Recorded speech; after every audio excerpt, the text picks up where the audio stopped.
When La Traviata premiered back in 1853, audiences were scandalized by its subject matter. Well, tonight's Opera Philadelphia production moves the action up to the 20th century, and at a time when the conservative values of the 1950s started clashing with the youthful rebellion of the 1960s. Why the 1950s? We were looking for a time when a sex scandal meant something, when a sex scandal was a big deal. So if you move it all the way back to the 1850s when it was written, or the 1840s when it was set, it starts to feel, I think, for a modern audience, just a little too distant. It feels like you're watching a museum production of it. And I've been doing opera for 30 years, but I don't relate to stuff like that. When we started creating this production, set-wise, we were looking for something that would be very opulent, very elegant, very rich, very inspiring. Because here's the thing, this woman in this era, if we take it back to the 1840s, 1850s, nobody was allowed. Women were not allowed to own property. You couldn't have a bank account. You certainly couldn't vote.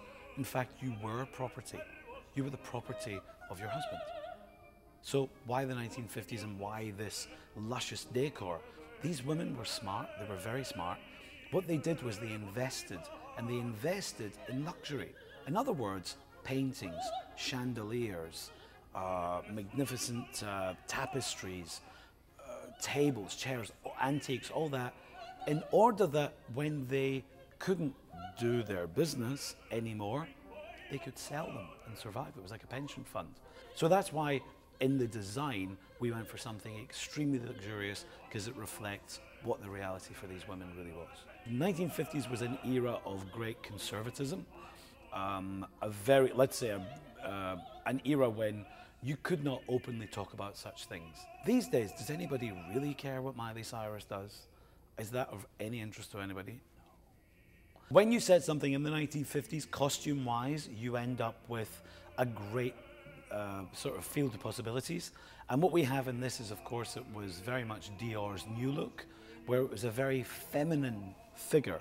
Yeah, so he was going for more curves, and he was going for more, let's say, conservative sexuality. So you're able to get these beautiful clothes where the women can feel sexy and gorgeous without turning into what you might call slutty. It's a show that's absolutely about the hypocrisy that hides behind beauty and elegance.